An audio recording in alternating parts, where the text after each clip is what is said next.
Alright people, my name's Jordan, and I'm the developer of Translation, and I want to show you a bit about the game. So I don't have a script right now, so I might be rambling a little bit. I don't normally record myself, but I'll try my best. So Translation is a platforming game that I first devised in high school. I kind of made it for my physics class because I wanted to show my teacher a program that sort of demonstrated understanding of the concept of kinematics. It was part of some sort of homework assignment that I had at the time. Anyway, I've come back to it a few times over the years because I really like the core gameplay loop, and I wanted to sort of flesh it out and actually make it publicly available.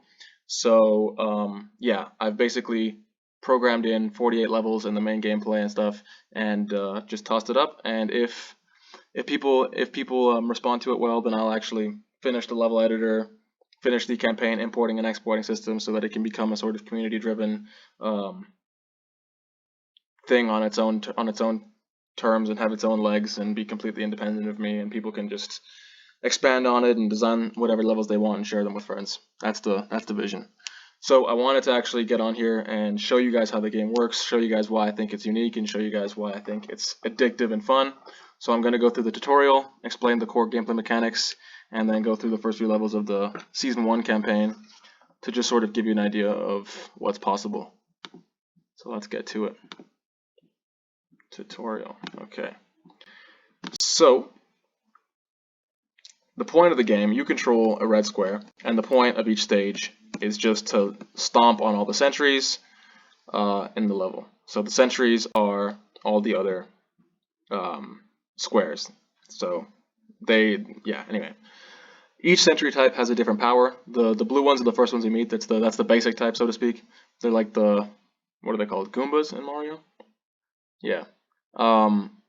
So they have this line of sight, this gray line of sight, and when you're in that line of sight as the player, their power is activated, and they basically just telekinetically push you off the platform that they're patrolling. So if I can actually manage to jump onto the platform without accidentally landing on the, there you can see it.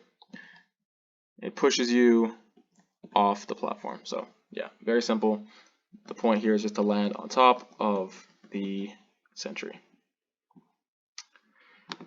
There's a drop mechanic too, so rather than just jump, you can actually drop off a platform that you're on instead of having to like come around the sides or something. You can just drop straight off of it, and hopefully time that better than I just did then. There you go. Obviously, you can move left and right as well. And these tutorial levels are, I mean, they're obviously very basic, but the key is just to familiarize you with the moveset.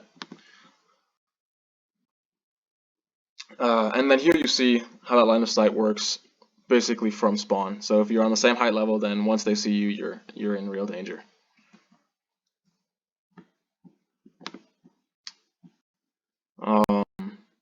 And yeah, okay, so this is the first different type of sentry that we see. This is the puller. The puller does the exact opposite thing, where instead of pushing you, it pulls you. And so if you're on the same height level but on a different platform, this actually poses a real threat because obviously you can get pulled off that platform. But if you're on the same one, then you can see that there's no real harm that it puts us in at that point. Oh, whoops. Okay, there we go. And yeah, you can also stomp out of the air. So rather than just dropping off of platforms, you can also drop out of midair to come down more aggressively. This is the slider. The slider is an example of how sentries can not only affect the player but also the environment. So when the slider sees you, it slides its own platform away from the player so that that jump becomes impossible, right? And if you don't react in time, then even if you make that jump, then you'll end up in the abyss as well. So yeah.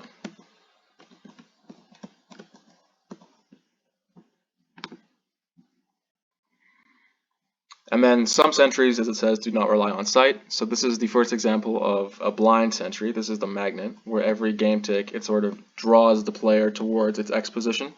And you can resist this, so if you have a faster movement speed than the sentry, then you can slowly resist this, but if not, then you will get sucked in no matter what. And so it's just a matter of being able to time that jump when the time is necessary to be able to avoid falling into the abyss. Okay, teleport to cover ground quickly. So there's three basic movement systems in the game. We've seen one, which consists of just, left, right, jump, drop, the basic WASD that most games have. But then this game has two types of teleports. The first is necessary in this level, which is the burst projection teleport. So if we hold by default the space key, then depending on which direction we've last moved in, we project a shadow, let's call it, of ourselves, and that shows us where we would teleport to if we release the key, or where we would burst to. So once we do, boom, we're over there. And you can burst shorter distances too if you just sort of tap the button or hold it for less time, but once the time maxes out, then that's the maximum distance you can burst.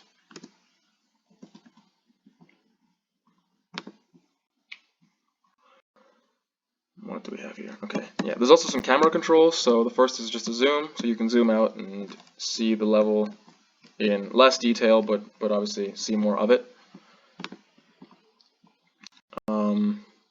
Sentries can be made useful. Okay, so if we zoom out here, then we can see that that sentry above us is actually out of range of our jump. So there is another way to get up there, but for now, we're going to actually incorporate the sentry below us. That's the bouncer. So what this does is, when it sees us, it inverts, or sorry, it negates our gravitational acceleration. So it sort of gives us a bounce effect. And we're not generating enough acceleration, or sorry, we're not generating enough velocity from this height like this to actually be able to bounce all the way up there. So the key, even if we were to jump, we wouldn't actually get up there, because again, it's just gonna bounce us back to the apex of whatever our jump was. So what we have to do here is actually jump and then aggressively drop onto the bouncer to get enough height to clear that jump, or to reach the top platform. Oh, okay, let's see. Boom. There. Oh. There we go. There we go. Maybe a bit hard for a tutorial level, but oh well. And there is another way to sort of scale heights like that, and that's with the third movement mechanic, which is the saving and loading teleport. So we can save our position with the Q key by default, and load it with the E key by default.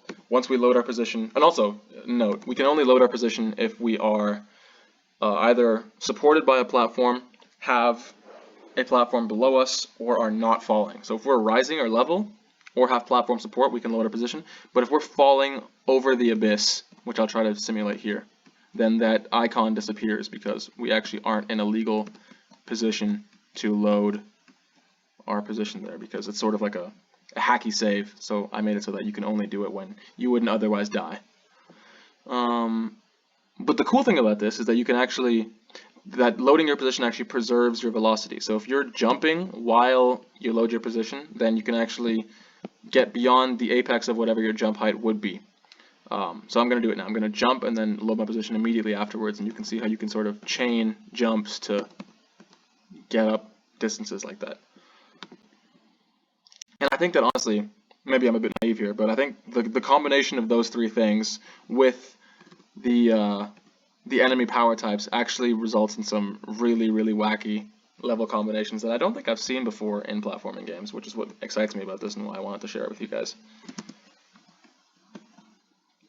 So yeah, and then just to reiterate there, the camera can be decoupled from the player as well. So by default, the camera steadily follows the player. There's a bit of a lag so that it doesn't feel like it's just sort of, you know, pinpointing the player in the middle of every single frame. You can do that if you prefer, and it has its uses. I don't really like it that much, but I thought I'd provide that anyway. Or you can completely decouple the camera and sort of set it up wherever you want so that you can get the entire level or a critical section of a level to stay in frame. And that I've used a lot. That's actually really useful depending on what the level is. Okay, so that's a tutorial. I've already taken up 9 minutes, so let's actually crack on with the main game, and I'll try to commentate less and play more. So hopefully you guys get an idea for how quickly the difficulty can ramp up here. And I'll just play like I normally would now, instead of being careful not to use advanced techniques prematurely. Okay, there we go.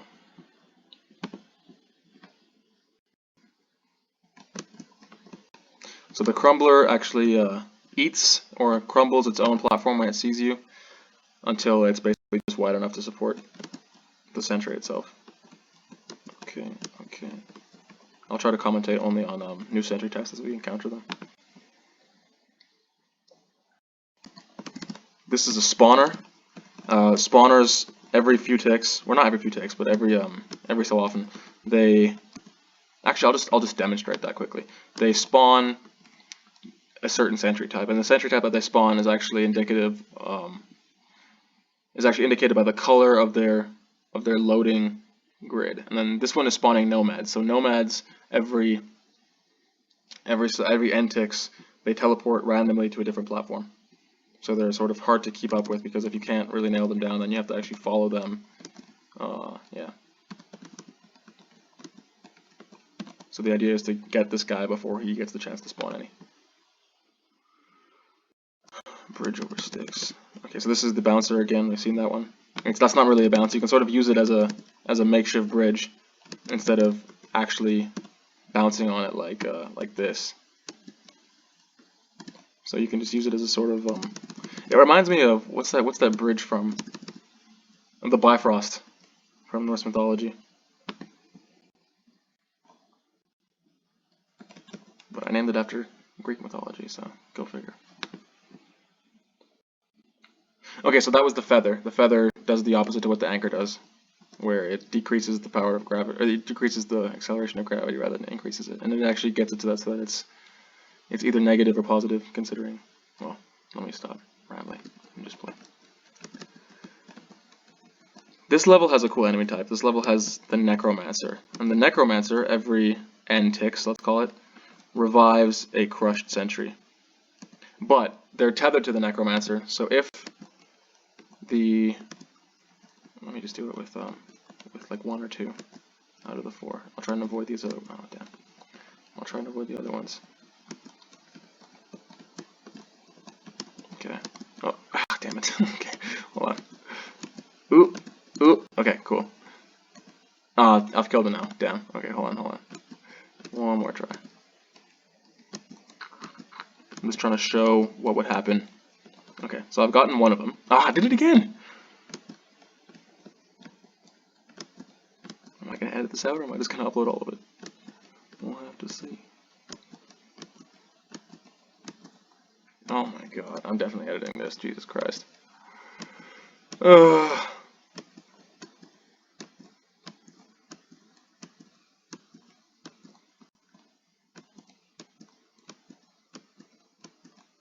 Okay, perfect. So now,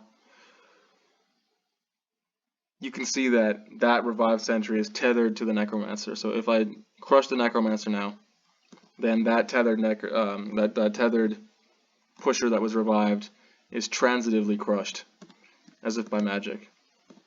Because obviously the Necromancer is the only reason that the Necromancer doesn't revive them; it just sort of reanimates them, so that if the Necromancer dies, they should die as well.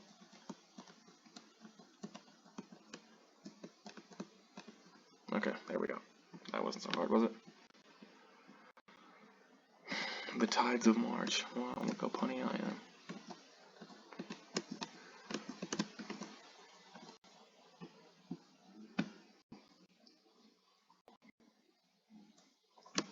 This is the dropper. When the dropper sees you, it basically just drops you off the platform, so it's quite an annoying one to deal with.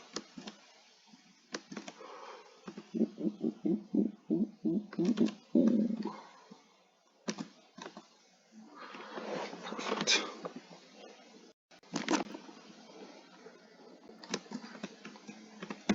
That one that we just saw was the actually these are both names, so I should probably replay this. The orange one is called the repeller, where it repels the entire stage. So when it sees you, the entire stage expands. All the distances between all the platforms and their patrolling sentries are increased.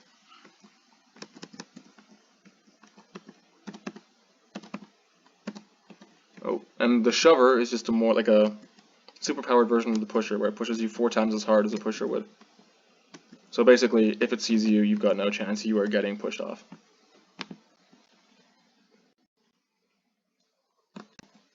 Light stepper. Okay. This should just be a magnet level.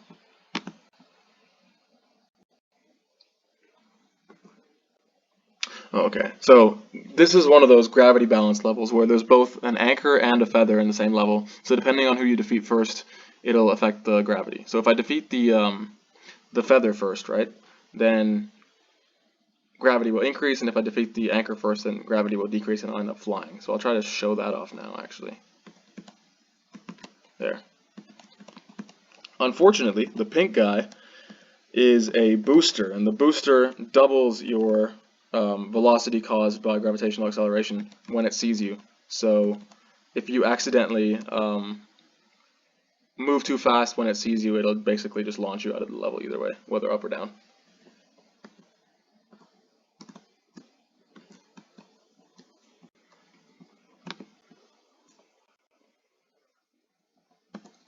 Okay, so double necromancer, double puller, double pusher.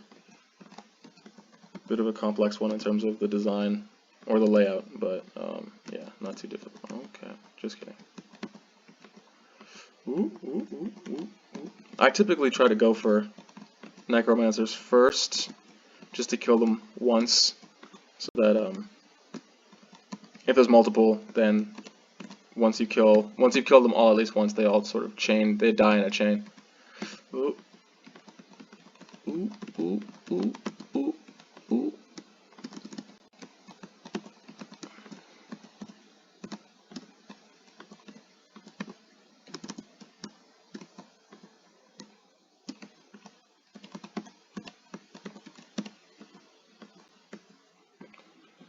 Okay, I think I'll do a couple more, and then I won't take up any more of your time. I'll let you guys discover the rest of the levels on your own, because it only gets more bonkers after this, and I don't really want to spoil the fun. Okay.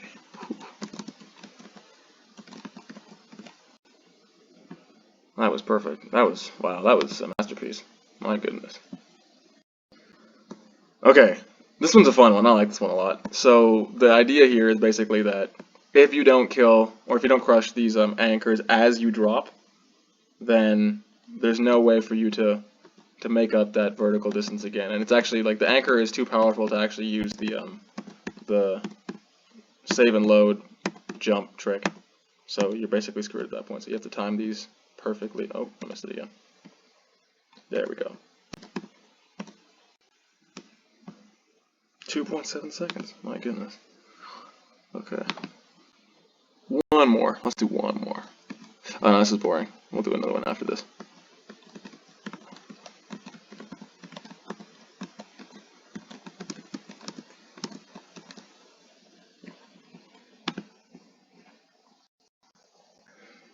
Okay, well, on this one. The purple is probably the wackiest enemy type. It's the inverter. What it does is when it sees you, the entire stage gets inverted. So if we demonstrate, there. Oh, and there's two of them now. Okay, so the fun thing about this one is that the sentry on the top, its type at spawn is random. So in the first tick, it actually chooses a different sentry type and assigns itself that type. So every time we reset the level, oh, coincidentally it wasn't that time, but every time we reset the level, it's probably going to be a different one. Okay, let's see.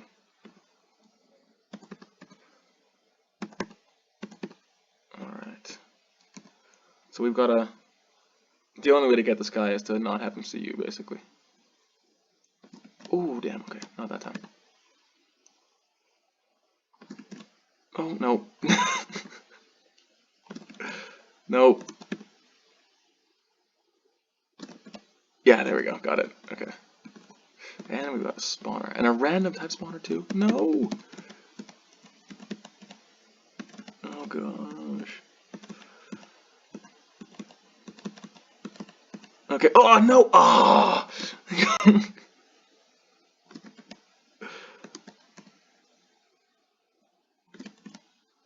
Okay, one. That's pretty safe. It's a dropper, but he's on top of another platform, so he should be able to cause us too many problems. Okay, so the other type, the guy that's beside the inverter, is a booster, who can also cause problems for a different reason. Nope. Ah, come on. Okay. had it, but I messed up. Oh, no. I'm about to give up at this point. Oh my god. Okay.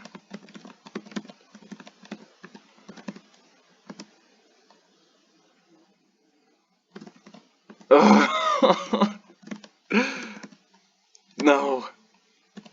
Oh, you gotta be kidding me. This is so embarrassing.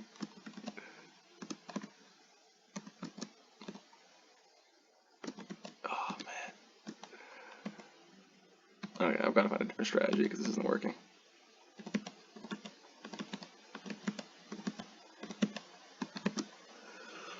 Well, ah!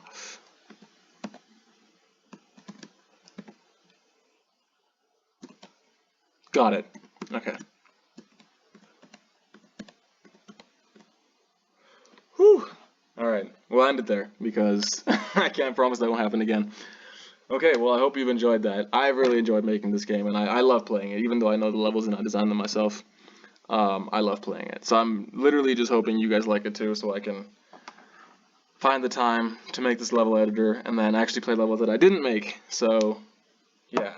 I'm looking for a challenge. I'm hoping to challenge somebody, and I hope this game is that challenge for a lot of you. Anyway, have fun with it. Let me know what you think. Comment down below. Subscribe for more. There'll be more games on this channel, more updates for this one if you like it, and yeah, all sorts of stuff. Got lots coming. So, yeah, that's it. That's me signing off. Could you tell us about my first video? Probably.